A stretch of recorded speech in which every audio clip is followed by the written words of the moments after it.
Good afternoon all of you. स्वागत है आपका एक और मैथ सर्च की क्लास में। तो आज जो अपना टॉपिक है पिछले कुछ क्लासेस से बिल्कुल डिफरेंट टॉपिक है, मस्कुलोस्केलेटल के डिसऑर्डर प्लस उसके मैनेजमेंट। ठीक है, मस्कुलोस्केलेटल से आप क्या समझ रहे हो? इसमें दो वर्ड मिक्सअप है, मसल्स प्लस स्केलेटल, मतलब बोन से रिलेटेड है। उसके अंदर क्या डिसऑर्डर्स होते हैं आज अपन वो पढ़ेंगे, प्लस उनको मैनेज कैसे करते हैं, नर्स को क्या रोल होता है मैनेजमेंट करने का। ठीक है, तो देखते हैं अपन। जैसे कि फर्स्ट जो डिजीज आती है अपनी रूमेटॉइड अर्थराइटिस। ठीक है, रूमेटॉइड अर्थराइटिस क्या है? एक तरह का ऑटो इम्यून जो डिजीज होती है, खुद का जो इम्यून सिस्टम होता है वो ही क्या हो जाता है, वर्क करता है अपनी खुद के जो नॉर्मल बॉडी सिस्टम होता है उसी के ऊपर ही अटैक करता है। ठीक है, तो rheumatoid arthritis is a chronic auto immune connective tissue disorder. एक तरह का क्या है ये, कनेक्टिव टिश्यू डिसऑर्डर, क्योंकि एक बोन भी एक कनेक्टिव टिश्यू ही है। ठीक है, then which primarily affects joints, जो क्या करते हैं जॉइंट्स को क्या करते हैं, अफेक्ट करते हैं। ऑब्वियस बात है भाई, मस्को स्केलेटल पढ़ रहे हैं, मस्को रिलेटेड टू मसल्स। ठीक है, स्केलेटल डिसीजेस टू बोन। ठीक है, तो क्या है जो प्राइमरी किसको अफेक्ट करेगा, डिजीज को। देन ये डिजीज जो आफ्टरवर्ड्स जा सकती है बहुत सारे ऑर्गन्स पे, जैसे लंग्स, हार्ट और आई पे। ठीक है, समझ आई? रूमेटॉइड अर्थराइटिस क्या है? एक तरह का क्रॉनिक ऑटोइम्यून डिजीज है, कनेक्टिव डिसऑर्डर है। ठीक है, जो प्राइमरली अफेक्ट करता है किसको, जॉइंट्स को। देन फर्दरवर्ड्स अगर ये ज्यादा रहता है क्रॉनिक समय में तो अदर्स जो ऑर्गन्स हैं उनको क्या करेगा, अफेक्ट करेगा। नेक्स्ट पढ़ते हैं, इसके अंदर क्या होता है, autoantibodies bind to the synovial membrane which causes chronic arthritis. Okay, इसके अंदर एक साइनोवियल जॉइंट पढ़ा है आपने, नी में और सब में होता है, मेनली फ्रिक्शन वगैरह साइनोवियल फ्लूइड जो होता है। ठीक है, तो ये क्या करता है, जो ऑटो एंटीबॉडीज जो बनती है अपने इम्यून सिस्टम द्वारा, एंटीबॉडीज जो बनती है वो क्या करती है, इफेक्ट करती है, फिर अटैक करती है किस पे, डायरेक्ट जाके साइनोवियल मेम्ब्रेन पे। उसकी वजह से क्या होता है, अर्थराइटिस होता है। अर्थराइटिस का मतलब होता है पेन होता है जॉइंट्स के अंदर। In this patient complains pain and swelling in the joint. Obvious बात है, अभी जस्ट मैंने बोला कि अर्थराइटिस मतलब क्या होता है, पेन होता है। ठीक है, जॉइंट्स में। तो ये क्या करेगा, पेशेंट कंप्लेन करेगा किसकी, पेन और स्वेलिंग की। कहाँ पे, जॉइंट्स में। हाँ, ठीक है, बोल सकते हैं एक तरीके से। ठीक है, समझ आई बात?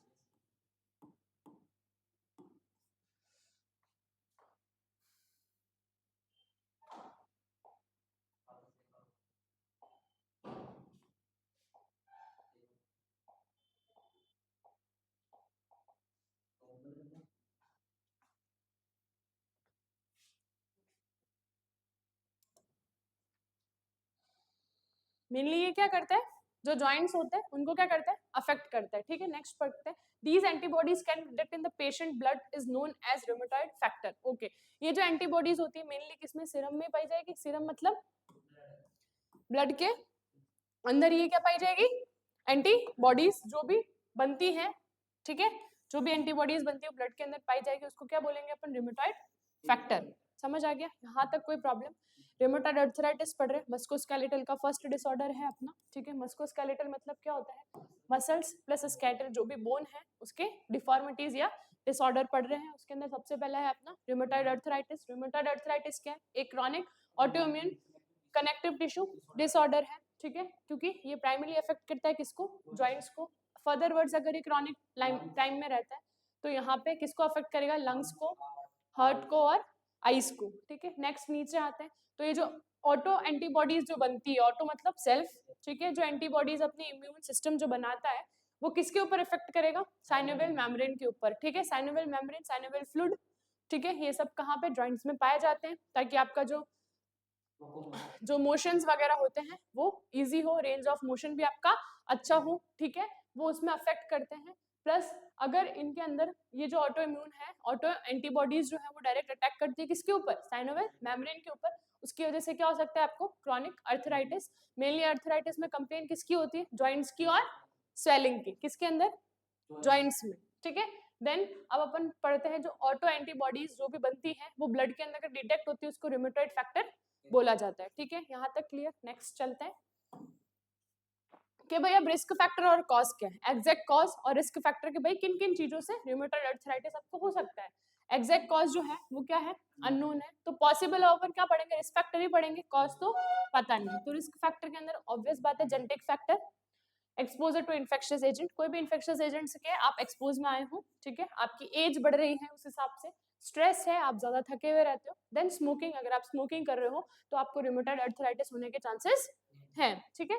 नेक्स्ट चले, ये थे अपने कॉज एंड रिस्क फैक्टर। अब अपन पढ़ते हैं कि भाई क्या क्या साइन एंड सिम्टम्स आते हैं अपन को। तो भाई ऑब्वियस बात है, अर्थराइटिस के अंदर अपन ने पेन बोला था, अटमोस्ट पेन आएगा, फिर उसके बाद स्वेलिंग अपन ने पढ़ी थी, तो स्वेलिंग और टेंडरनेस, टेंडरनेस मतलब खिंचावपन जो आता है किसके अंदर, जॉइंट्स के अंदर, ठीक है। जॉइंट्स के अंदर क्या आता है, जो खिंचावपन आता है ना उसके अंदर, उसे कहते हैं क्या, टेंडरनेस, ठीक है।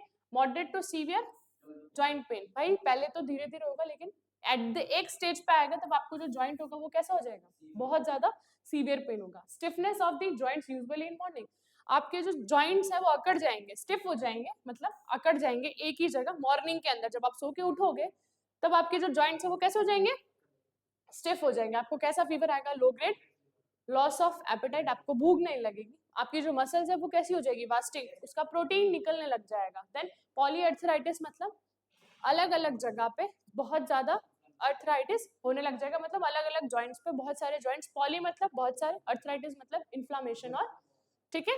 Then bone deformity, normal shape से बिल्कुल अलग ही शेप का बोन हो जाएगा, डिफॉर्मिटी उसे कहते हैं ना, है ना, differ from the normal shape.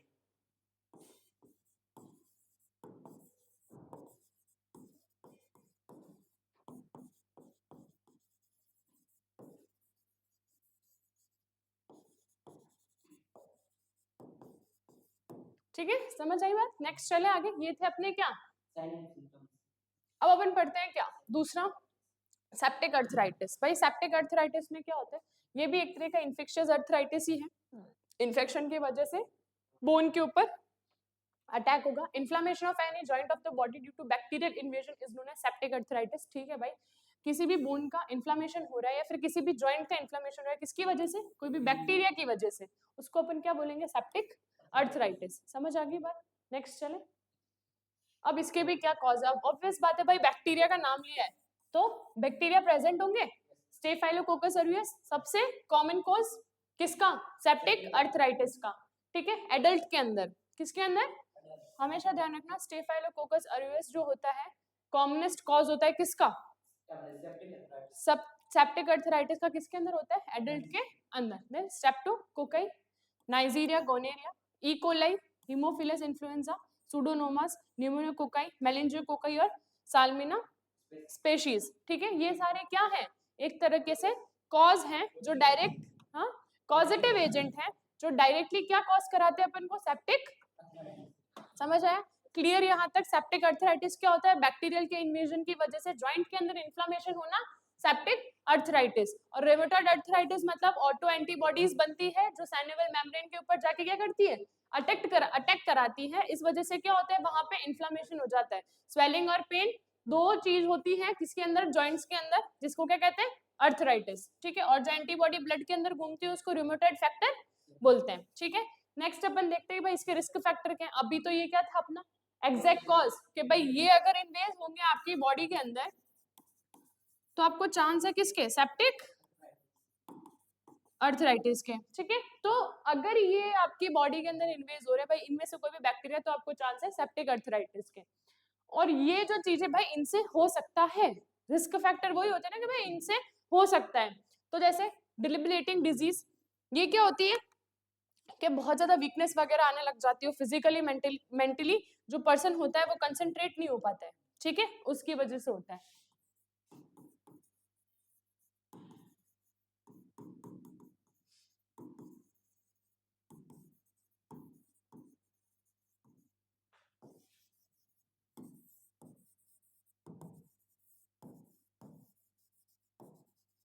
ठीक है। Then people with the artificial joint, ठीक है, आर्टिफिशियल जॉइंट जिनके लगे हुए होते हैं, ठीक है, ठीक है, उनके जैसे नी कैप नी ट्रांसप्लांटेशन सुना है, ठीक है, तो उनके वहां पे फिर वो आर्टिफिशियली जॉइंट लग जाता है, जिनकी इम्यूनिटी क्या हो, सप्रेस्ड हो, ठीक है। Diabetes mellitus, type first type second diabetes mellitus. Then joint trauma, भाई किसी को ट्रॉमा हुआ हो जॉइंट के अंदर। इंट्रा आर्टिकुलर इंजेक्शन, जिसका इंट्रा आर्टिकुलर इंजेक्शन जो बोन्स के अंदर लगता है, ठीक है, आर्टिकुलेट इंजेक्शंस जो होते हैं वो क्या लगते हैं, बोन्स के अंदर लगते हैं, उससे भी आपको सही बात है भाई। अगर अपन इंट्रा आर्टिकुलेट इंजेक्ट कर रहे हैं कोई भी इंजेक्शन, तो क्या पता है साइनोवियल मेम्ब्रेन के ऊपर ही चला जाए, वो वहां से क्या हो सकता है अपन को इन्फ्लेमेशन हो सकता है बोन का और इसका, ठीक है। तो ये सारे क्या है, एक तरह के रिस्क फैक्टर्स हैं। अब अपन पढ़ते भाई इसके साइन एंड सिम्टम क्या आएंगे। सबसे पहले भाई अटमोस्ट तो अपना पेन रहेगा, है क्या हो सकता है, रेडनेस है ना, वार्मथ, टेंडरनेस, स्वेलिंग हो सकती है जॉइंट के आसपास। फिर जो मूवमेंट होंगे वो क्या हो जाएंगे, जो रेंज ऑफ मोशन वो आपके डिक्रीज हो जाएंगे भाई। आप जैसे जैसे उसको रोटेट कर सकते हो, उसको अप एंड डाउन कर सकते हो, अबडक्शन एडक्शन, ये सब क्या हो जाएंगे, कम हो जाएंगे। देन फीवर आ सकता है और सीवियर प्रोलॉन्ग वीकनेस रह सकती है। नेक्स्ट अपन पढ़ते भाई इसका डायग्नोसिस क्या है। तो सबसे पहले अपन साइन एंड सिम्टम्स देखेंगे किसके, पेशेंट के, ठीक है। अब भाई साइनोवियल मेम्ब्रेन पर अटैक हुआ है, तो साइनोवियल मेम्ब्रेन के अंदर क्या रहता है, साइनोवियल फ्लूइड। उसका क्या करेंगे, aspiration of synovial fluid and examine it. भाई उसके अंदर एग्जामिन करेंगे, कोई बैक्टीरिया का तो इन्वेजन नहीं हुआ है, ठीक है। देन ब्लड एग्जामिनेशन में CBC, erythrocyte sedimentation rate, C reactive protein, blood culture, x ray और सिटी स्कैन और एमआरआई दोनों देखेंगे, ठीक है। यहाँ तक क्लियर, यहाँ तक कोई प्रॉब्लम है तो बताओ कि भाई सेप्टिक जो अपन ने अर्थराइटिस पढ़ा उसके अंदर ये डायग्नोसिस करेंगे, क्यों करेंगे वो भी मैंने आपको बता दिया, ठीक है। बैक्टीरिया इन्वेजन देखेंगे उसके अंदर कि भाई बैक्टीरिया है कि नहीं है, ठीक है। नेक्स्ट अपन देखते हैं कि भाई ट्रीटमेंट क्या है। भाई बैक्टीरिया का इन्वेजन हुआ है तो एंटीबायोटिक थेरेपी देंगे, ठीक है। पेन हो रहा है तो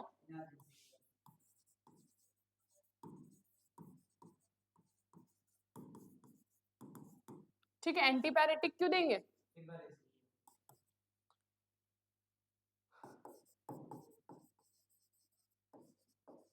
reduce fever during acute phase of disease patient is advised for complete bed rest। भाई acute phase के अंदर क्या करेंगे, बेड रेस्ट के लिए बोलेंगे, बिल्कुल completely elevation of the joint, joint जो होगा उसको एलिवेट करने के लिए बोलेंगे। समझ आ गई यहाँ तक कोई दिक्कत। ट्रीटमेंट किया है, सेप्टिक अर्थराइटिस हो चाहे रूमेटॉइड अर्थराइटिस हो, उसका अपन ने क्या किया है। नेक्स्ट अपन देखते हैं भाई नर्सिंग मैनेजमेंट, ठीक है, रेफर्स टू ऑस्टियो अर्थराइटिस। ये अर्थराइटिस जो होता है उसको रेफर करेंगे, ठीक है। देन नेक्स्ट पढ़ते हैं अपन क्या, गोनियोकोकल अर्थराइटिस। ये सारे क्या आ रहे हैं, अर्थराइटिस के टाइप्स आ रहे हैं जो अपन ने कंप्लीटली पढ़ रहे हैं, ठीक है। इन्फ्लामेशन हो जाता है किसके अंदर, जॉइंट के अंदर, किसके लिए होता है, डिप्लोकोकस नाइजीरिया गोनेरिया, इसकी वजह से अपन को क्या होगा, गोनोकोकल अर्थराइटिस, ठीक है। एक तरह का क्या है ये, बैक्टीरिया है, ठीक है। It is complication of the sexual transmit disease of gonorrhoea. अपन ने अभी जस्ट प्रीवियस क्लास के अंदर मैंने सेक्सुअल ट्रांसमिटेड डिजीज का फर्स्ट जो अपनी सेक्सुअल ट्रांसमिट डिजीज थी गोनोएरिया, उससे अपन को गोनोकोकल अर्थराइटिस होने के चांसेस हैं।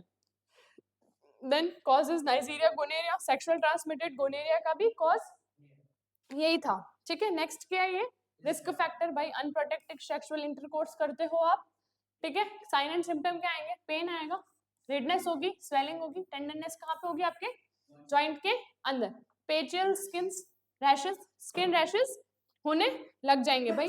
जो स्किन रैशेस होंगे वो फ्लैट होंगे, थिन होंगे, ठीक है। ब्राउन कलर के पिन पॉइंट स्पॉट होंगे ना, वो स्किन के ऊपर प्रेजेंट होंगे। कैसे होंगे आपके जो स्किन,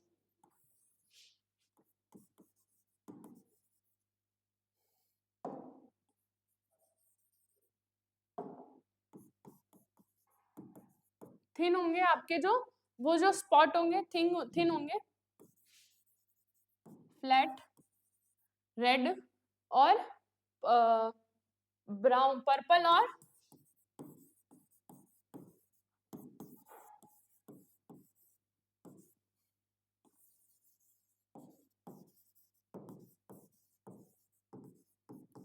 ब्राउन और पर्पल और ब्राउन कलर के पिन पॉइंट क्या होंगे, स्पॉट ऑन द स्किन, ठीक है। कैसे रैशेस होंगे, वो थिन होंगे, फ्लैट होंगे, प्लस कलर कौन सा होगा, रेड, पर्पल और ब्राउन कलर के पिन पॉइंट मतलब ये ऐसा, ठीक है। पिन पॉइंट स्पॉट होंगे कहाँ पे, स्किन के ऊपर, उसको क्या कहते हैं, पेचियल स्किन रैशेस। एसिमेट्रिकल पॉलीआर्थराइटिस, टेंसोसाइनोविलाइटिस, मतलब इन्फ्लेमेशन हो जाता है किसका, जो टेंडन शीट प्रेजेंट, जो टेंडन ऐसे प्रेजेंट रहता है ना, ये बोन है अपनी, ये मसल है, उसको जो टेंडेंस बाइंड अप करके रखते हैं कि भाई खींची रहे, उनका क्या हो जाएगा, इन्फ्लेमेशन हो जाएगा, उसको क्या कहते हैं अपन, आइसोलेटेड मोनोआर्थराइटिस, जो भी आइसोलेटेड मोनोआर्थराइटिस होता है वो भी आपको हो सकता है, और आपकी जो रेंज ऑफ मोशन है वो क्या हो जाएगी, ठीक है, क्लियर है, ये क्या है अपने साइन एंड सिम्टम्स है, ठीक है। नेक्स्ट अपन देखते हैं भाई डायग्नोसिस के लिए वही साइन एंड सिम्टम को देखेंगे, देन क्या करेंगे, जो भी साइनोवियल मेम्ब्रेन पे जा रहा है तो साइनोवियल फ्लूइड को एस्पायरेट करके उसका कल्चर कराएंगे, देन यूरेथ्रल कल्चर कर सकते हैं। क्यों करेंगे यूरेथ्रल कल्चर, क्योंकि नाइजीरिया गोनेरिया है, सेक्सुअल ट्रांसमिटेड डिजीज है, तो अपन जेनिटल पार्ट के अंदर से उसका जो भी डिस्चार्ज वगैरह निकलता है उसका क्या लेंगे, ठीक है, एग्जामिनेशन करेंगे। देन ब्लड कल्चर के अंदर सीबीसी, सी रिएक्टिव प्रोटीन और ईएसआर, इरिथ्रोसेडिमेंटेशन रेट, समझ आ गई। नेक्स्ट अपन देखते हैं भाई एंटीबायोटिक देंगे, क्यों देंगे, बैक्टीरियल डिजीज की वजह से अपन क्या देंगे, एंटीबायोटिक थेरेपी। एंटीबायोटिक के अंदर corticosteroid for inflammation, to reduce inflammation, और एनाल्जेसिक टू रिलीव फ्रॉम,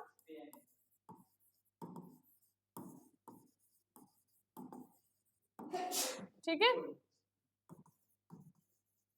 समझ आ गई बात, यहां तक क्लियर है, जो मैंने ट्रीटमेंट बताया वो पूरा क्लियर है।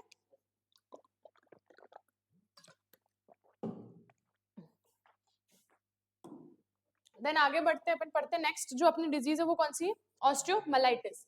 ऑस्टियो बोन से माइलाइटिस,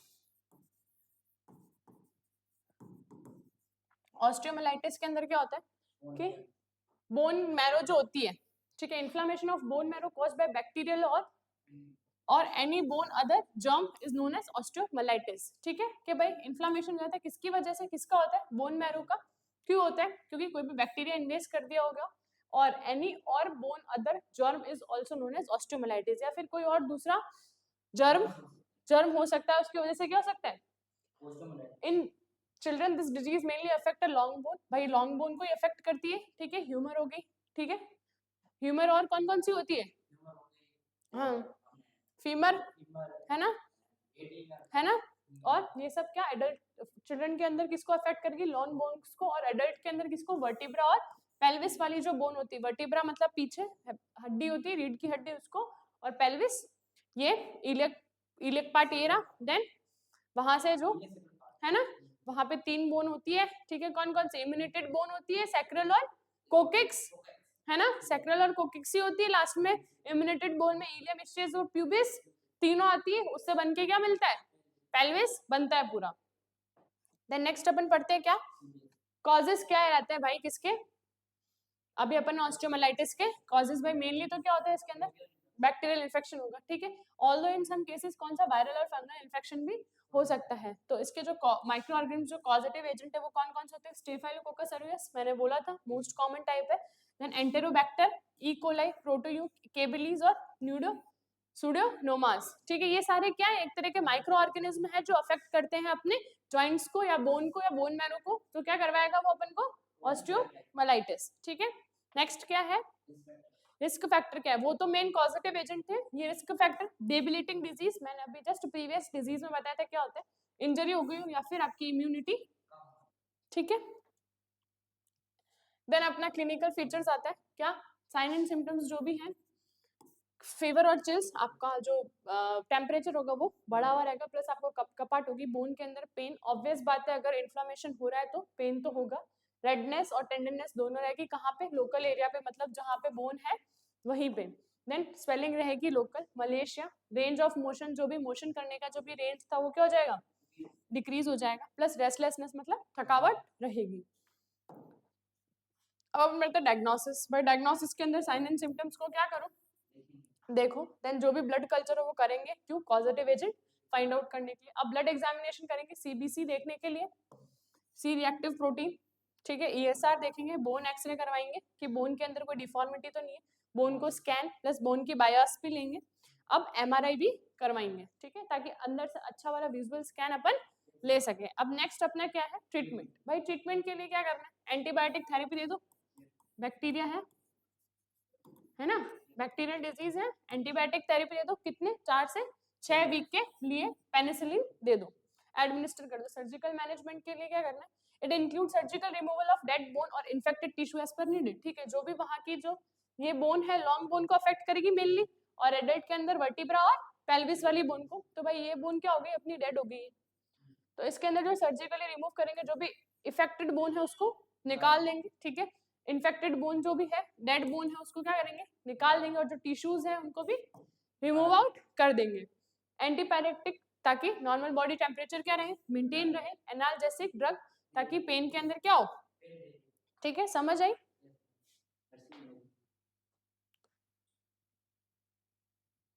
अब अपन पढ़ते हैं क्या, नर्सिंग मैनेजमेंट, ठीक है। नर्सिंग मैनेजमेंट के अंदर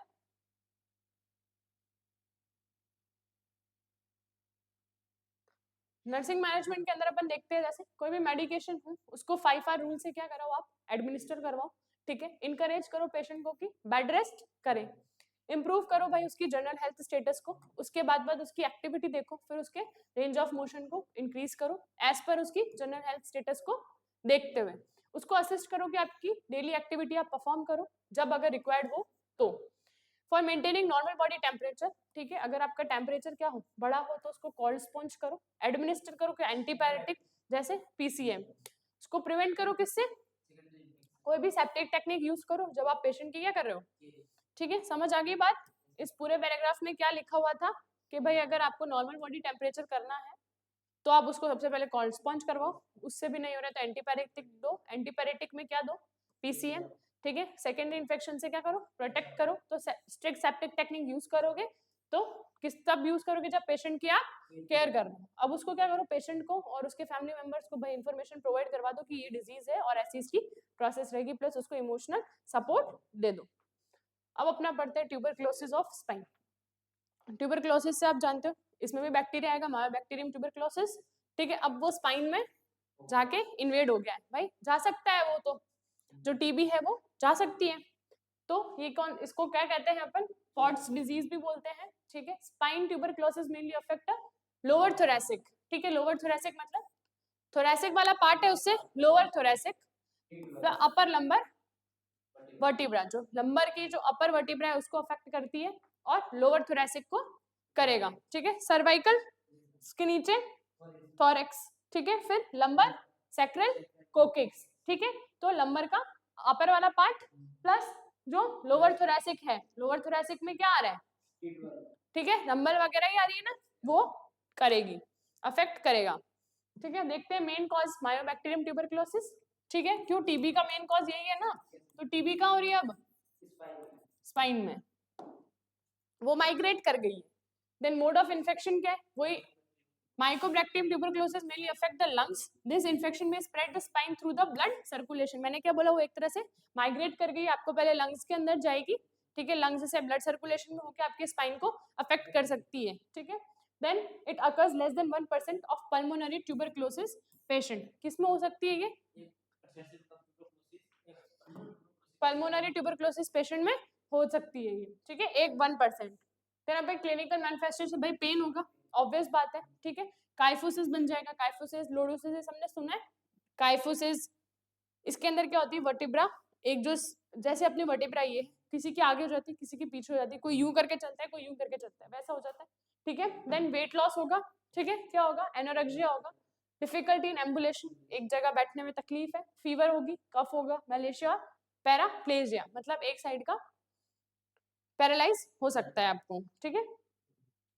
नेक्स्ट अपन पढ़ते हैं क्या, डायग्नोसिस, क्लिनिकल मैनिफेस्टेशन देखेंगे, sign and symptoms, blood examination करवाएंगे, सीबीसी, ईएसआर, ट्यूबरक्लिन टेस्ट, ठीक है, क्यों, क्योंकि क्या है, टीबी है उधर, एक्सरे कराएंगे किसका, स्पाइन का, सिटी स्कैन देखेंगे, अब जो भी पस हुआ है टिश्यू और उसका कल्चर कराएंगे, जहां पे भी पस है उसको एस्पिरेट करके उसका अफेक्टेड टिश्यू का क्या करवाएंगे, कल्चर करवाएंगे और उसका एग्जामिनेशन करवाएंगे और एमआरआई करवा देंगे, ठीक है।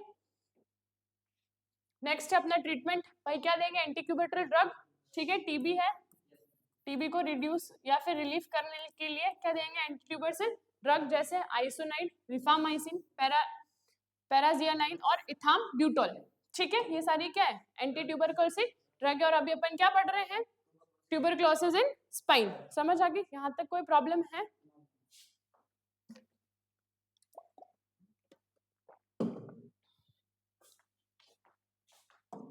नेक्स्ट अपन देखते हैं क्या है भाई, स्प्रेन। स्प्रेन क्या है, एक तरह का टॉर्न लिगामेंट, टॉर मतलब ट्विस्ट हो जाता है, damage of one or more ligament of a joints due to any injury or overstretching, overstretching it is known as sprain. ठीक है, कोई भी क्या होता है कि कोई भी लिगामेंट होता है, ठीक है, आप उसको बहुत ज्यादा स्ट्रेचिंग वगैरह करो, जैसे जिम वगैरह में जाते हैं स्ट्रेचिंग वगैरह हो जाता है, तो उसमें बाइटे वगैरह नहीं आ जाते हैं, स्प्रेन आ जाता है एक तरीका से। ठीक है, स्प्रेन आ, अगर आप उधर इंजरी हो गई आपकी लिगामेंट में या फिर आप स्ट्रेच कर रहे हो तो उसको क्या कहेंगे अपन, स्प्रेन। ये क्या भी होता है, माइल्ड भी होता है, मॉडरेट भी होता है और सीवियर भी होता है। जैसे अपने बाइटे आ जाते हैं ना रात में, कहते हैं ना कैल्शियम की कमी की वजह से तुम्हारे बाइटे आ रहे हैं, ठीक है, तो अपन कभी बार स्ट्रेच भी करते तो भी आ जाते हैं। It occurs due to injury over the injury, any injury और ओवर स्ट्रेचिंग, भाई ज्यादा स्ट्रेचिंग कर रही हो किसी भी लिगामेंट की या फिर कोई इंजरी हो गई। पॉसिबल कॉजेज आर फॉलोज, जैसे मोटर व्हीकल एक्सीडेंट हो गया, आप स्लिप हो गए हो, ठीक है, आप ओवर एक्टिविटी कर रहे हो, स्पोर्ट में इंजरी हो गई, या फिर आपका कोई भी स्टेप है वो क्या हो गया हो, मिस हो गया हो। ठीक है,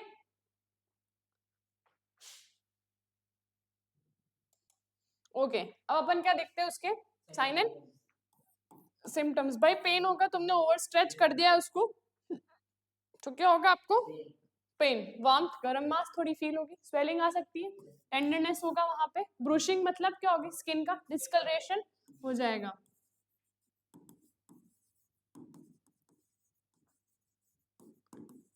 ठीक है, डिस्कलरेशन में ब्लूइश हो सकता है, ठीक है, रेडनेस, क्यों होगा ये सारी, क्योंकि ब्लड वेसल्स क्या हो सकती है, ब्रेक, है ना, तो ब्लड, स्किन क्या हो सकती है,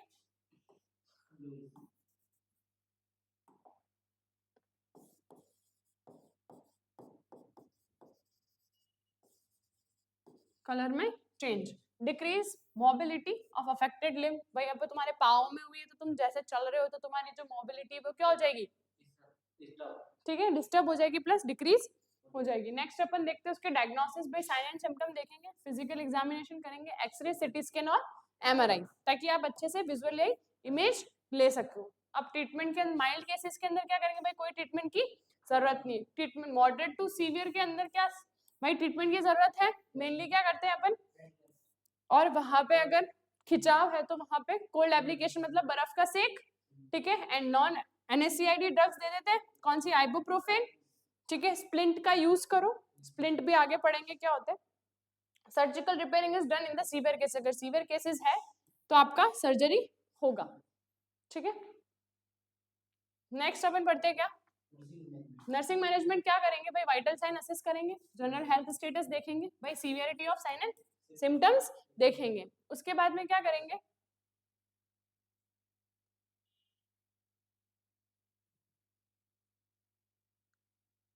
ठीक है, विजुअलाइज हो रहा है ना। उसके बाद अपन क्या करेंगे कि कोई भी during acute phase of disease patient should be advise for immobilisation, भाई एक्यूट फेज के अंदर अपन पेशेंट को बोलेंगे आपको चलना नहीं है, affect part of the body and complete bed rest, आपको क्या करना है, कंप्लीटली बेड रेस्ट करना है।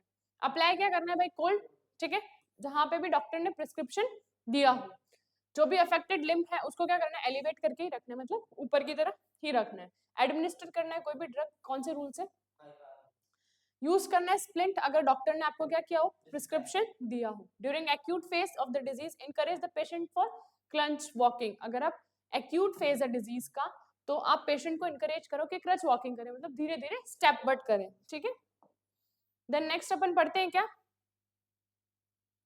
नेक्स्ट भी वही है कि कैसे असेसमेंट वगैरह करेंगे उसका, तो कैसे करेंगे भाई, भाई असिस्ट करेंगे पेशेंट को कि वो उसकी जो एक्टिविटीज है वो डेली लिविंग में कैसी एक्टिविटीज वो परफॉर्म कर रहा है।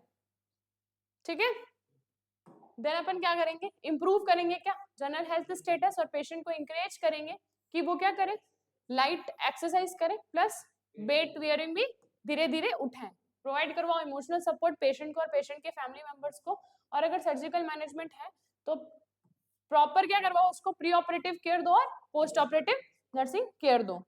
नेक्स्ट अपन पढ़ते हैं डिसलोकेशन ऑफ जॉइंट, डिसलोकेशन मतलब अपनी जगह से खिसक जाना, abnormal separation of the bone a joint is known as dislocation of the joint, भाई कोई भी एबनॉर्मल सेपरेशन हो गया है किसका, बोन्स के जॉइंट्स में, तो उसको क्या कहते हैं, डिसलोकेशन। अकर कब होती है, जब bone occur when a bone slips out of the joint, अगर ये आपका कोई जॉइंट है, ठीक है,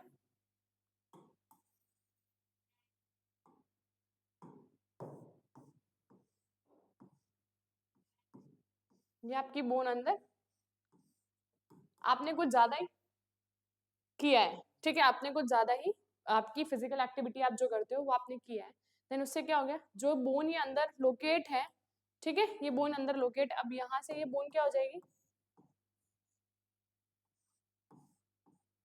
ये क्या होगी, डिसलोकेट होगी, अपनी बोन अपनी जगह से डिसलोकेट हो गई है, ठीक है। नेक्स्ट है किसकी वजह से भाई, आपने डायरेक्ट और इनडायरेक्ट उसके ऊपर क्या डाला है, प्रेशर, आपका कोई भी ट्रॉमा हो या फिर आप एक्सीडेंट में हुए हो, although it may be occurs when the major joint of the body, या shoulder joint dislocate is a commonest joint, shoulder joint जो होता है मेनली ये एथलीट में होता है, जो कबड्डी वगैरह खेलते हैं, है ना, उनके अंदर ये जॉइंट क्या होते हैं, डिसलोकेट हो जाते हैं, क्योंकि प्रेशर वगैरह ज्यादा पड़ता है इसलिए।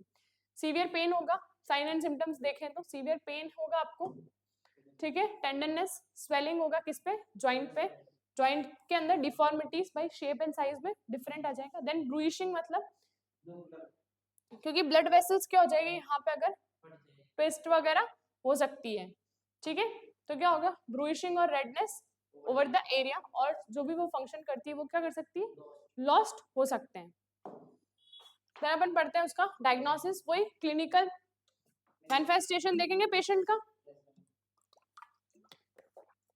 देन क्या देखेंगे अपन उसका फिजिकल, पहले साइन एंड सिम्टम्स देखो, फिजिकल एग्जामिनेशन और एक्सरे एग्जामिनेशन करवाओ।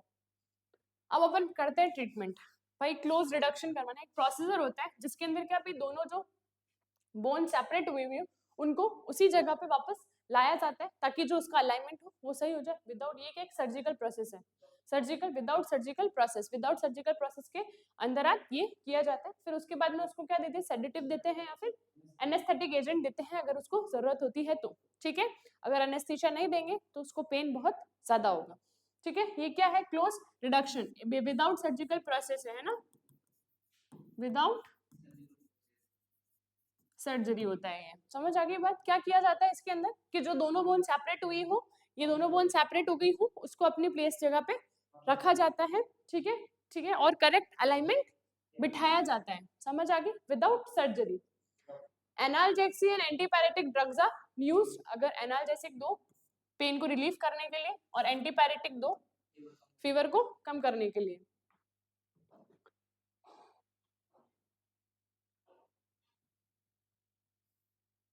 ठीक है, समझ आई।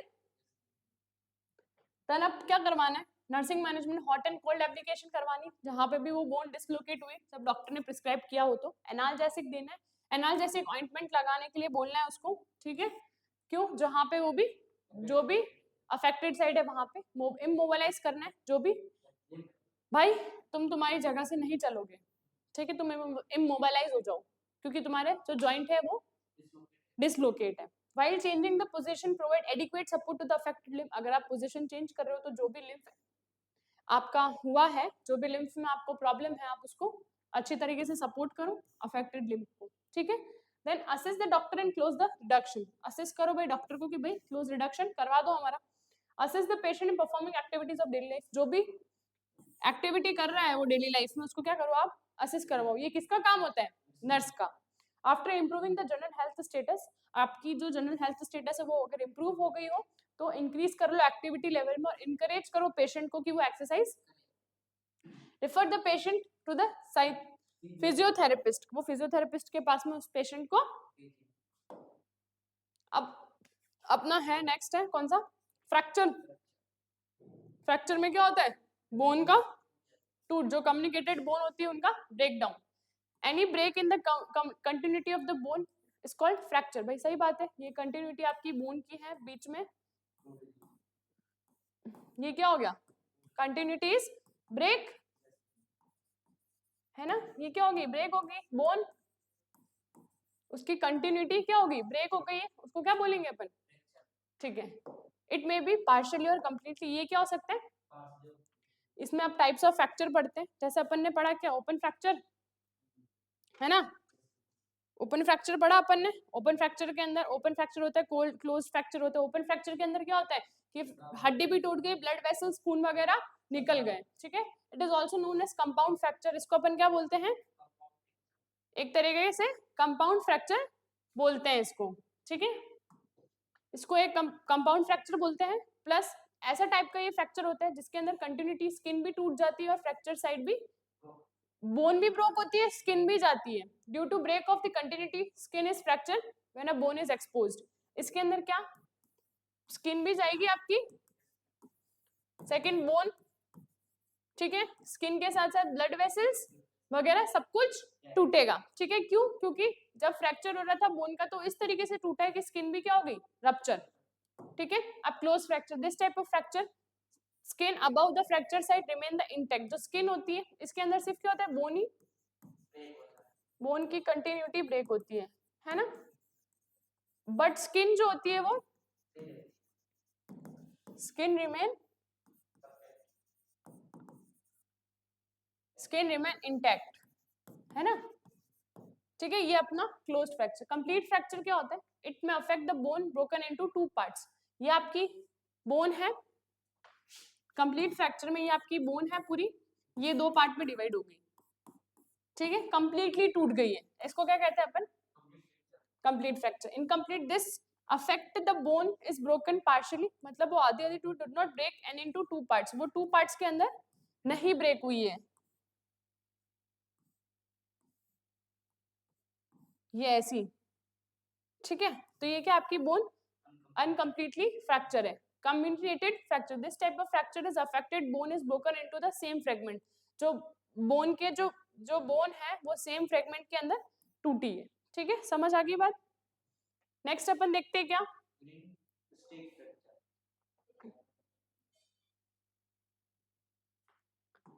अब इसके अंदर ग्रीन स्टिक फ्रैक्चर के अंदर देखो, ये जो फ्रैक्चर होता है वो मेनली अफेक्ट करता है किसको, बोन को, पार्शियली ब्रोकन और पार्शियली बेंट, या तो ब्रोक हो गई है वो आधी बोन के बेंड हो गई है, ठीक है।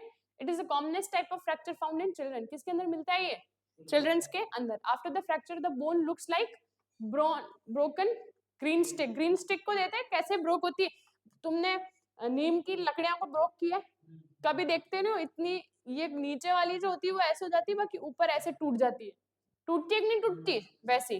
कंप्रेशन फ्रैक्चर क्या होता है कि ये, इन this type of fracture the affected bone is compressed by the other bone, एक बोन से दूसरी बोन क्या हो जाती है, कंप्रेस्ड हो जाती है। Stress fracture, this type of fracture is caused by repeat stress on the bone, जैसे आप उस बोन के ऊपर ज्यादा स्ट्रेस डालोगे उसकी वजह से क्या हो सकता है, ये स्ट्रेस फ्रैक्चर हो सकता है।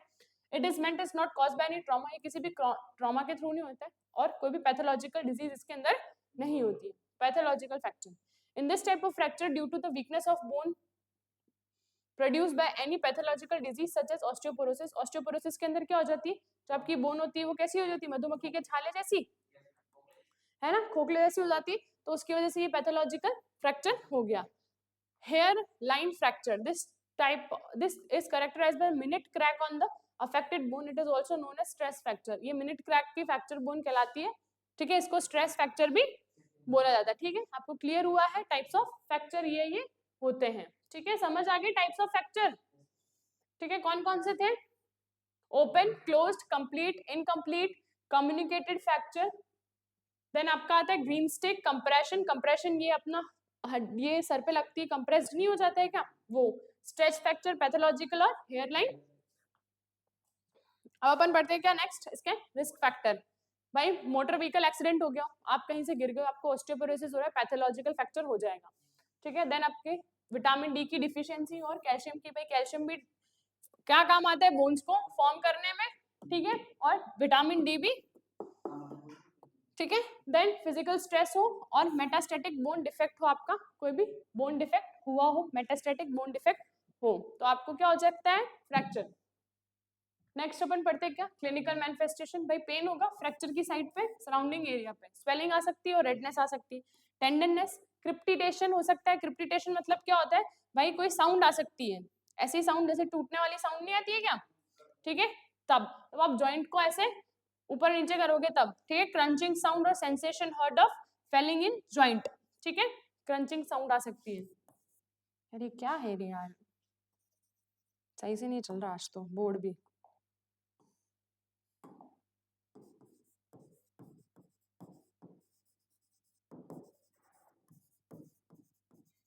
ठीक है, क्रंचिंग साउंड आती है। Then loss of function and movement, function और मूवमेंट का क्या हो जाएगा, ठीक है, फंक्शन और मूवमेंट का क्या होगा, लॉस हो जाएगा। देन इस्कीमोसिस, इस्कीमोसिस का मतलब भी यही होता है डिस्कलरेशन ऑफ द स्किन, ठीक है, from blood leaking out of the broken veins. क्या होता है इसके अंदर,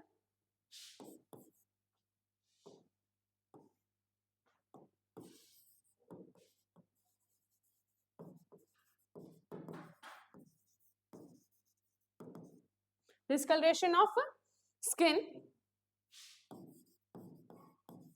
from broken blood vessels। समझ गए बात, इसके मोसेस मतलब भी समझे। देन नमनेस एंड डिफॉर्मिटी, नम नम हो जाएगी बोन एकदम, और डिफॉर्मिटीज मतलब साइज एंड शेप में चेंज हो जाएगा। अब पढ़ते हैं क्या डायग्नोसिस, साइन एंड सिम्टम्स देखेंगे, फिजिकल एग्जामिनेशन और एक्सरे करके चेक करेंगे। मेनली फ्रैक्चर के अंदर एक्सरे करवाते हैं। कॉम्प्लिकेशन फैट एम्बोलिज्म हो सकता है, pulmonary embolism, deep vein thrombosis हो सकता है, शॉक, कंपार्टमेंट सिंड्रोम, जॉइंट क्या हो सकते हैं, स्टिफ हो जाएंगे, प्रॉब्लम इन बोन यूनियन, वापस बोन को एक साथ होने में प्रॉब्लम आ सकती है, पोस्ट ट्रॉमेटिक अर्थराइटिस, पोस्ट मतलब ठीक है, अर्थराइटिस हो सकता है, इन्फेक्शन एंड द ऑस्टियोमिलाइटिस। अब अपना मेडिकल मैनेजमेंट देखेंगे, ये सारी चीजें अपन देखेंगे किसके अंदर, अभी मेडिकल मैनेजमेंट जो कराएंगे, जैसे reduction of the fracture, then fixation, traction, use of splint और प्लास्टर कास्टर, ठीक है। सबसे पहले अपन पढ़ते हैं रिडक्शन। रिडक्शन ऑफ फ्रैक्चर के अंदर क्या होता है कि during this process restoration of fracture bone in a normal anatomical alignment and position, वही भाई अगर डिसलोकेट हुआ है थोड़ा सा तो उसको अपन वापस एनाटॉमिकल पोजीशन में लाएंगे। This is done in order to bring the fracture ends into the close approximately so that healing can be occur. दोनों एंड्स को क्या पास में लेके आ जाएंगे ताकि हीलिंग क्या हो, जल्दी हो सके। दो टाइप के होते हैं, एक तो क्लोज और एक ओपन, ठीक है। ओपन रिडक्शन के अंदर क्या होता है, सॉरी क्लोज रिडक्शन के अंदर क्या होता है भाई, जो फ्रैक्चर होता है उसको अपन एज इट इज लेके आ जाते हैं, ठीक है। यूजुअली इसके अंदर कौन सा, जनरल एनेस्थेसिया के अंदर होता है ये। अब ओपन रिडक्शन ये एक टाइप का फ्रैक्चर रिडक्शन होता है, where fracture side are open by surgery and fracture bone is brought in the normal alignment and position using internal device such as metal plate, screw, wires and pins etcetera. Pins, wire, screw करके जो भी fractures bone है उनके and को सही कर दिया जाता है, उसको अपन क्या कहते हैं, ओपन रिडक्शन। और क्लोज रिडक्शन के अंदर क्या होता है, सिर्फ एनेस्थीसिया देते हैं और दोनों बोन्स के एंड को एक साथ कर देते हैं। समझ आ गया, ये सर्जिकल प्रोसेस और विदाउट सर्जरी है। पढ़ते हैं fixation. Internal fixation device are used to bring the fractured bone in the normal alignment and position. कोई भी इंटरनल डिवाइस क्या यूज करते हैं, किस लिए, ताकि जो दोनों बोन के एंड है वो एक जगह आ जाए और नॉर्मल अलाइनमेंट उनका। ट्रैक्शन क्या होता है, in this reduction of the fracture and the immobilization of fractured bone is done by applying force on the two opposite directions so that bone fragment should be brought in the normal anatomical alignment and the position and the healing could be promoted। इसके अंदर क्या होता है कि भाई immobilization कर दिया जाता है किसको, भाई उसके अंदर क्या करते हैं, reduction of fracture, immobilisation of fractured bone, apply करते हैं, फोर्स अप्लाई करते हैं, दोनों अपोजिट डायरेक्शन में जो भी होता है फोर्स अप्लाई करते हैं, दोनों एंड्स को वापस नॉर्मल एंड पे लाया जाता है, ठीक है। फिर नॉर्मल एनाटॉमिकल अलाइनमेंट हो जाता है और पोजीशन भी, ताकि हील हो सके, ठीक है। During the traction force is applied to opposite direction, दोनों अपोजिट साइड से फोर्स लगाया जाता है। एंड काउंटर ट्रैक्शन, और क्या करते हैं, काउंटर ट्रैक्शन करते हैं। Both the forces are applied in the opposite direction, जो भी फोर्स अपन अप्लाइड करेंगे वो दोनों अपोजिट डायरेक्शन में होगा। टाइप ऑफ ट्रैक्शन, जैसे skin traction, this type of traction is applied on elastic bandage and adhesive. कैसे अप्लाई करेंगे इसको, और एडेसिव टेप से।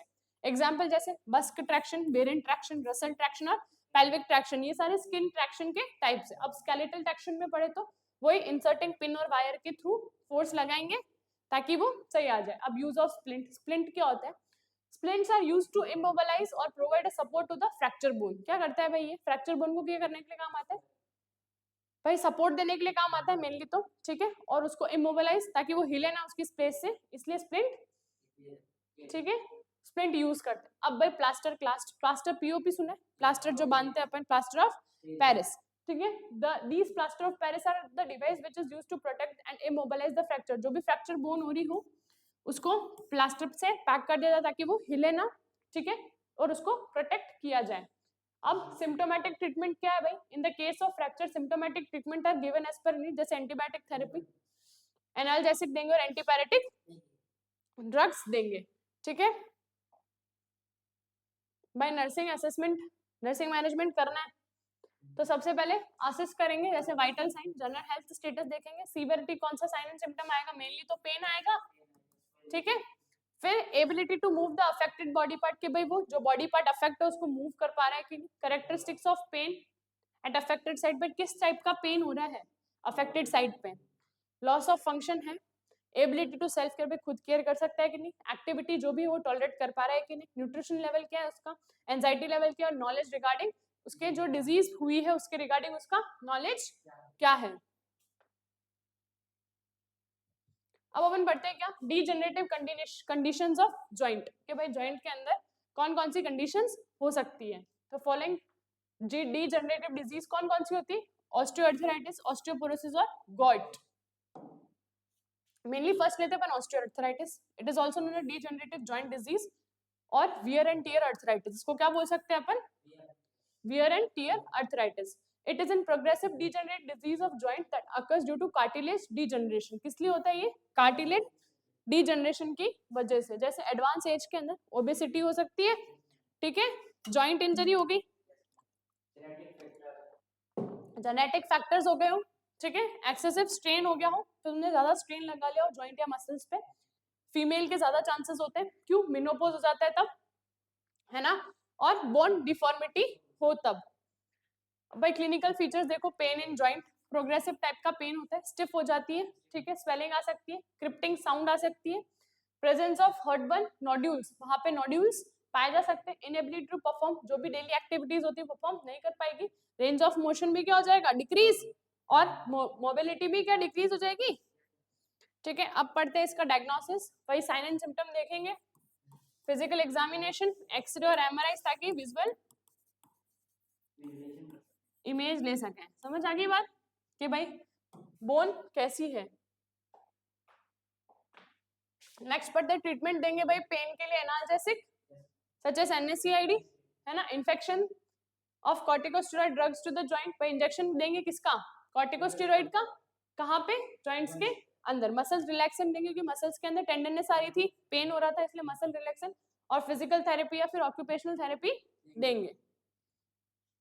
नेक्स्ट अपन पढ़ते हैं सर्जिकल मैनेजमेंट, भाई ऑस्टियोटॉमी करवाएंगे प्लस टोटल जॉइंट रिप्लेसमेंट, ठीक है ना, जो भी जॉइंट है उसका रिप्लेसमेंट करवाएंगे। नेक्स्ट कौन सी है, ऑस्टियोपोरोसिस। ऑस्टियोपोरोसिस एक मेटाबॉलिक डिसऑर्डर है जहाँ पे बोन क्या हो जाती है, वीक हो जाती है, क्यों, क्योंकि वहां पे बोन जो मैट्रिक्स होता है, बोन के अंदर क्या होता है, मैट्रिक्स होता है, उसका क्या हो जाता है, लॉस हो जाता है, और वो फ्रैक्चर के अंदर खोखली हो जाती है ना बोन, है ना, तो बोन के अंदर क्या मैट्रिक्स पाया जाता है ना येलो कलर का, और किसी का वो क्या बाहर ओज आउट हो जाता है, तो बोन अंदर से कैसी हो जाएगी, खोखली, तो फ्रैक्चर होने के चांसेस ज्यादा है, ठीक है। रिस्क फैक्टर भाई इसका देखो, अबव 50 एज, 50 साल से ऊपर हो, आपके अंदर कैल्शियम और विटामिन डी की कमी हो, ठीक है, देन आपकी सेडेंटरी लाइफस्टाइल हो, भाई खा रहे हो, पी रहे हो, उठ रहे हो, बैठ रहे हो, सो रहे हो, बस और कुछ काम नहीं, आपकी फैमिली हिस्ट्री हो सकती है, आप कोई मेडिकेशन यूज करो जैसे स्टेरॉइड, अल्कोहल ले रहे हो आप, पोस्ट मैनुअल वुमन हो, ठीक है, आपके मेनोपॉज हो गए हैं, और स्मोकिंग आप करते हो। देन नेक्स्ट अपन देखते हैं क्लिनिकल फीचर क्या हो सकता है, बैक पेन ड्यूरिंग बेंडिंग और लिफ्टिंग, जब आप झुक रहे हो या फिर बैंड हो रहे हो तब आपको बैक पेन हो सकता है, रिडक्शन इन हाइट, हाइट के अंदर रिडक्शन हो सकता है, स्टूप्ड पोजीशन आपकी हो सकती है। स्टूप्ड पोजीशन मतलब क्या होता है भाई, कि स्टूप्ड पोजीशन के अंदर क्या आपकी जो पोजीशन है, या तो फिर आप ज्यादा बेंड कर रहे हो, ज्यादा ऐसे हो रहे हो, काइफोसिस, लोरियोसिस वगैरह जो सब होते हैं ना, स्टूप जॉइंट, उसे ही स्टूफ पोस्चर उसे ही बोला जाता है, ठीक है। Then kyphosis of dorsal spine, पीछे वाली स्पाइन के अंदर क्या हो रहा है, kyphosis, constipation due to physical immobility, constipation हो रहा है आपको किस लिए, कि आप फिजिकल एक्टिविटी नहीं कर रहे, रिस्क ऑफ पैथोलॉजिकल फ्रैक्चर हो सकता है आपको, है ना, पैथोलॉजिकल फ्रैक्चर में अपन ने एग्जाम्पल पढ़ा था किसका, ऑस्टियोपोरोसिस का। अब पढ़ते हैं डायग्नोसिस, डायग्नोसिस के अंदर फिजिकल एग्जामिनेशन, एक्सरे और estimation of serum calcium level, calcium level check करेंगे ब्लड के अंदर, एडमिनिस्टर करेंगे क्या, किस लिए, मसल रिलैक्सेंट, मसल को रिलैक्स करने के लिए, एंटी इन्फ्लामेटरी, इन्फ्लामेशन को, anti administer supplementary of calcium and vitamin ताकि डिफिशियंसी ना हो, और एडमिनिस्टर ईस्ट्रोजन एंड एंड्रोजन ठीक है, पोस्ट मेनोपोजल जो वुमेन्स होती है उनके लिए होता है मेनली। नेक्स्ट पढ़ते हैं अपन क्या, गोइट, मेटाबॉलिक डिसऑर्डर है ये भी कैरेक्टराइज होता है किससे, स्वेलिंग हो जाती है, सीवियर पेन होता है कहाँ पे, जॉइंट्स के अंदर। क्यों? क्योंकि वहां पे जो यूरिक एसिड का डिपोजिशन होता है वो ज्यादा होता है। अब during metatarsophalangeal joint of the toe and most commonly affected, toe इसके अंदर ज्यादा, फेरेंजियल जॉइंट्स के अंदर ज्यादा अफेक्ट होता है। ठीक है, कॉज देखो तो इसका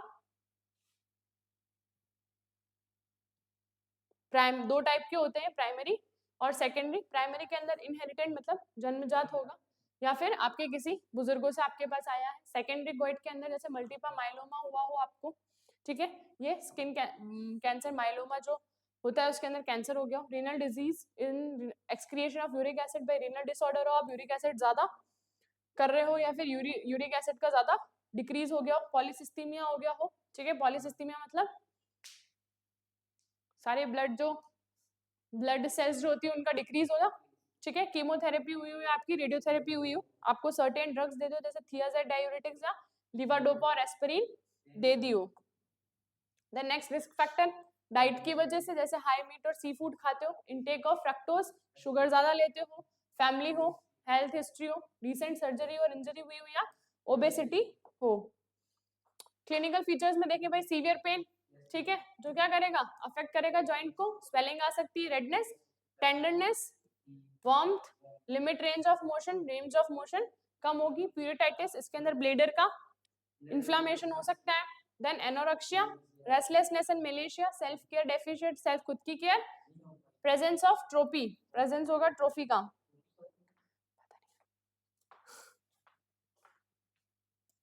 ठीक है, नेक्स्ट क्या है अपना डायग्नोसिस। इसके अंदर अपन क्या देखेंगे, sign and symptoms plus physical examination of serum uric acid level देखेंगे, क्योंकि इसके अंदर यूरिया का लेवल बढ़ रहा था। ठीक है, अब मेडिकल मैनेज में NSAID, देन क्लोइट्रिन और एल्बोप्यूरिन स्टेरॉइड देंगे, इंक्रीज क्या करेंगे, फ्लूइड इनटेक, और लो प्यूरिन डाइट करवाएंगे और लो फैट डाइट उनको देंगे। अब अपन को क्या करना है भाई, नर्सिंग मैनेजमेंट है ना, नर्सिंग मैनेजमेंट के अंदर भाई देखना है पेन का लोकेशन देखनी है भाई, वो कहाँ पे रेडिएट हो रहा है, और उसकी क्या देखनी है, सीवियरिटी। ठीक है, उसकी क्या देखनी है, सीवियरिटी देखनी है। देन रिलीफ और एब्रिगेटिंग फैक्टर्स, जो भी रिलीफ और एब्रिगेटिंग जो भी फैक्टर्स देंगे अपन उसको असेस करना है कि भाई उसकी एक्टिविटी टॉलरेंट लेवल कितनी है और सेल्फ केयर एबिलिटी। एडमिनिस्टर करने उसको सारी मेडिकेशन जो डॉक्टर ने प्रोवाइड करवाओ, चाहे वो एनाल्जेसिक हो, इंजेक्शन हो, कॉर्टिकोस्टेरॉइड का। ठीक है, सप्लीमेंट्री कैल्शियम और विटामिन डी अप्लाई करना है, क्या मॉइस्ट हॉट पैक। ठीक है, जो भी डॉक्टर ने क्या किया हो, प्रिस्क्राइब किया हो। ठीक है, देन नेक्स्ट अपन देखें,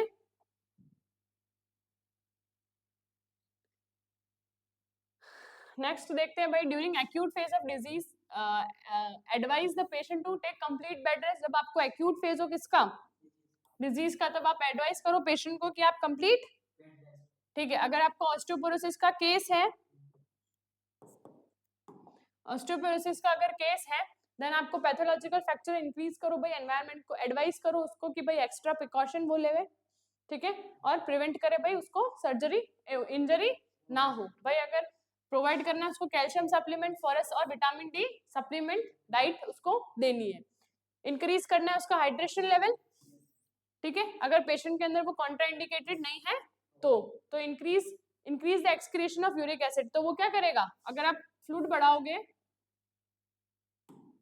अगर आप फ्लूइड इंक्रीज करोगे, ठीक है, आपने फ्लूइड इंक्रीज किया तो जो भी यूरिक एसिड था उसका एक्सक्रिएशन बढ़ जाएगा, है ज्यादा फ्लो आउट जाएगा ना वो।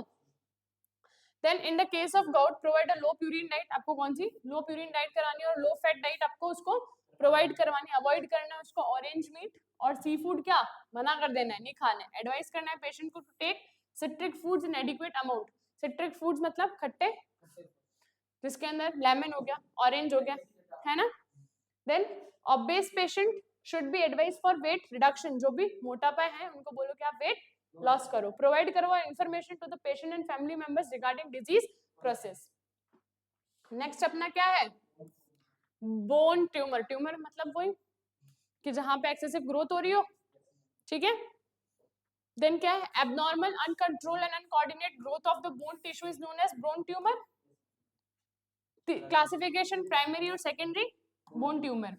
कौन कौन से प्राइमरी में, originated, these are originated derive from the derive tissue, tissue से डिराइव्ड होते हैं जो, for example osteoma, osteochondroma, cartilages के लिए यूज होता है जो, giant tumour cell bone, giant cell tumour bone, osteoblastoma. Primary malignant bone के कौन से, ऑस्टियोसेक्रोमा, फाइब्रोसेक्रोमा और कॉन्ड्रियोसेक्रोमा। ऑन्कोलॉजी की क्लास पढ़ी हो तो उसके अंदर मैंने पूरा बोन कैंसर अच्छे से पढ़ाया है। सेकेंडरी बोन ट्यूमर क्या होते हैं, these are metastasise into the bone from other body part, bone से दूसरे बॉडी पार्ट में चला जाएगा तो सेकेंडरी बोन ट्यूमर बोल सकते हैं। Secondary bone tumour are more common than primary bone tumour. Secondary bone tumour ज्यादा होते हैं और कॉमन होते हैं बल्कि प्राइमरी से। क्लिनिकल मैनिफेस्टेशन पेन देखने को मिलेगा, सीवियर और प्रोग्रेसिव टाइप का, swelling, fever, anaemia, weight loss, risk of pathological fracture हो सकता है, इंक्रीज बोन की जो वीकनेस है वो ज्यादा बढ़ जाएगी, इस वजह से फ्रैक्चर हो सकता है। देन डायग्नोसिस देखें, clinical feature, physical examination, x ray, MRI और बोन बायोप्सी। बायोप्सी क्यों, हाँ, ड्यू टू एबनॉर्मल ग्रोथ।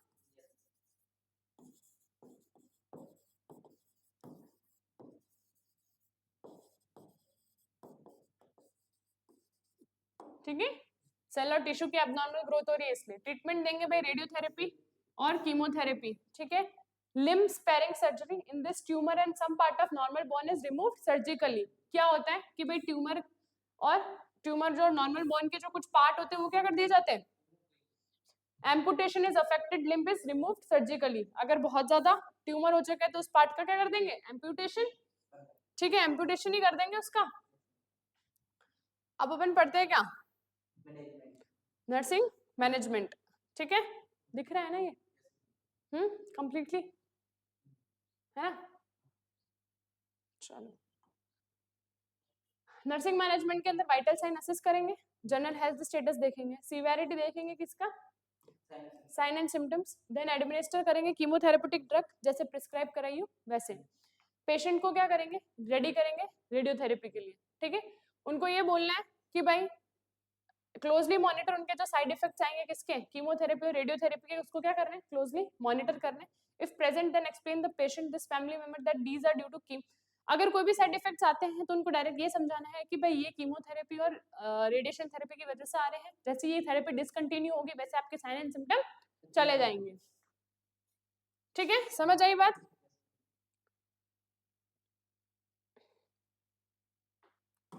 इसके अंदर इन a patient with the bone tumor risk of pathological fracture increase to provide safe environment, क्योंकि बोन ट्यूमर है तो pathological के fraction के चांसेस ज्यादा बढ़ जाएंगे, तो उनको क्या भाई सेफ एनवायरनमेंट प्रोवाइड करवाओ, एप्रोप्रिएट मेजर दो ताकि वो नीचे ना गिर पाए। Advise the patient for maintaining extra precaution, भाई एक्स्ट्रा प्रिकॉशन दो उनको ताकि कोई भी कब देना है उनको, जब वो कोई भी एक्टिविटी परफॉर्म कर रहे हैं तब। स्ट्रिक्ट सेप्टिक यूज करने के लिए बोलो ताकि प्रिवेंट करे सेकेंडरी इन्फेक्शन या नोजोगोमल इन्फेक्शन से। प्रोवाइड करो भाई इमोशनल सपोर्ट किसको, पेशेंट को, और उसके अगर कोई भी सर्जिकल ट्रीटमेंट है तो उसको प्री ऑपरेटिव और पोस्ट ऑपरेटिव केयर अच्छे से दो। अब नेक्स्ट पढ़ते हैं अपना एम्प्यूटेशन। एम्प्यूटेशन मतलब क्या होता है, एम्प्यूट करना मतलब अपने बॉडी पार्ट से अलग कर देना, removal of any limb of its part below the knee by the surgical process is known as amputation. किसी भी लिम्ब का रिमूव करना, चाहे हाथ हो चाहे पांव हो, उसको क्या कर देंगे, रिमूव कर देंगे किससे, अपने बॉडी पार्ट से, उसको क्या क्या बोलेंगे, एम्प्यूटेशन। ठीक है, क्यों करवाते हैं भाई एम्प्यूटेशन, इसके पर्पस क्या है, ताकि पेन को कंट्रोल कर सके, to halt the progress of disease such as in a case of gangrene or malignancy, ताकि वो जो डिजीज है वो आगे ना बढ़ पाए, गैंग्रेन हो गया चाहे मेलिग्नेंसी मतलब ट्यूमर हो गए। ठीक है, टाइप्स क्या हो सकते हैं, लेग एम्प्यूटेशन, आर्म और अदर्स। ठीक है, तो लेग में toe, foot, below the knee amputation, above the knee amputation और हिप डिसलोकेशन या डिसआर्टिकुलेशन, सॉरी डिसआर्टिकुलेशन। आर्म के अंदर मेटाकार्पल एम्प्यूटेशन, व्रिस्ट, ठीक है, elbow, below the elbow, elbow disarticulation, above the elbow, और शोल्डर डिसआर्टिकुलेशन। ठीक है, देन अदर्स के अंदर ब्रेस्ट का एम्प्यूटेशन हो सकता है, स्कॉटम, टेस्टिस और टंग का। ठीक है, नेक्स्ट है अपना इंडिकेशन भाई कब कर सकते हैं अपन ये, जब अपने क्या हो, गैंग्रेन हो, ठीक है, गैंग्रेन के अंदर क्या हो जाता है, टिश्यू क्या हो जाती है, डेड हो जाती है आसपास की, डायबिटिक फुट हो, ठीक है, वो डायबिटीज की वजह से जो छाले होते हैं वो, brain tumour, osteomyelitis, during severe limb injury, हाँ बोन ट्यूमर, नहीं bone tumour, during severe limb injury when the impossible to save the limb, कोई सीवियर लिम्ब इंजरी हो गई हो और इम्पॉसिबल है भाई उसको सेव नहीं कर सकते तब, कोई भी कंजेनाइटल डिफॉर्मिटी हो, या traumatic amputation of any body part due to serious accident, किसी भी सीरियस एक्सीडेंट की वजह से उसको हो सकता है, या फिर रिमूव करना पड़ता है। अब भाई दो टाइप के होते हैं क्या, एम्पुटेशन, कौन कौन से, एक तो ओपन और एक क्लोज, ठीक है, open is also known as guillotine amputation. This type of amputation is done allow only a drainage in a case of infection. Infection की वजह से, infection के केस में क्या करेंगे, जो भी ड्रेनेज है उसको, after amputation stump is left open, जो भी स्टम्प होता है वो क्या होता है, ओपन ही रहेगा। After recovery from the infection stump is close, जो भी स्टम्प होता है उसको फिर रिकवरी के बाद बंद कर देते हैं। अब क्लोज के अंदर क्या होता है, इसको कहते हैं अपन फ्लैप एम्पुटेशन, क्या कहते हैं इसको, फ्लैप, फ्लैप बोलते हैं, फ्लैट नहीं, फ्लैप, ठीक है। After the amputation stump is close by suturing और फ्लैप ऑफ स्किन, क्या कर देते भाई, सूचरिंग की मदद से उसको क्या कर देते हैं, जैसे ये कोई भी लिम्फ की अभी यहाँ वाला पार्ट अगर अपन ने एम्पुटेट कर दिया तो इसको सूचर कर देंगे, ठीक है, या फिर स्किन की वजह से इसको फ्लैप कर देंगे। नेक्स्ट अपना क्या भाई, pre operative post operative care कैसे देनी है, तो उसके लिए वही जनरल हेल्थ स्टेटस देखो, ठीक है, एंजाइटी लेवल देखो पेशेंट का, प्रोवाइड करवाओ क्या, ठीक है, allow him to verbalise his feeling, भाई उसकी फीलिंग्स जो भी है उसको बोलो एक्सप्रेस करे, explain the patient regarding the use of prosthesis after amputation, prosthesis use करो आफ्टर एम्पुटेशन के बाद में, एक्सप्लेन करो पेशेंट को कि भाई एनेस्थीसिया ड्यूरिंग सर्जिकल प्रोसेस, ठीक है, मेंटेन करना है water electrolyte balance, keep the patient nothing by mouth by 6 to 8 hour prior to the surgery, obtain करना है क्या, रिटन कंसेंट ऑब्टेन कर लो भाई पेशेंट और फैमिली मेंबर से। भाई पोस्ट ऑपरेटिव में वही vital sign, general health status, breathing pattern, pain देखो कैसा पेन हो रहा है, कॉन्शियसनेस लेवल क्या है, भाई इंस्ट्रक्शन फॉलो कर रहा है कि नहीं कर रहा है, फैंटम सेंसेशन और फैंटम पेन, पेन के क्या है ये टाइप्स नहीं है, कैरेक्टरिस्टिक्स है कि भाई ऐसे पेन होते हैं कि, then nutritional level, anxiety level देखो, क्लोजली मॉनिटर करो किसको, स्टंप को, ब्लीडिंग को, ड्रेनेज, एडिमा और इन्फेक्शन को, जब एम्पुटेशन करवा लिया है आपने तो। अब प्रोस्थेसिस, प्रोस्थेसिस क्या एक आर्टिफिशियल डिवाइस होता है जिसको इम्प्लांट करते हैं, ठीक है, कोई भी मिसिंग बॉडी पार्ट के आफ्टर एम्पुटेशन, ठीक है, कोई भी मिसिंग बॉडी पार्ट है उसको अंदर आप प्रोस्थेसिस करवा लो, ये टेम्परेरी और परमानेंट होता है। Type of prosthesis, it is used immediate after amputation up to healing to the wound, after healing wound it is removed। क्या होता है, प्रोस्थेसिस एक डिवाइस होता है जो अपन लगा देते हैं किसके बाद में, सर्जरी के बाद में,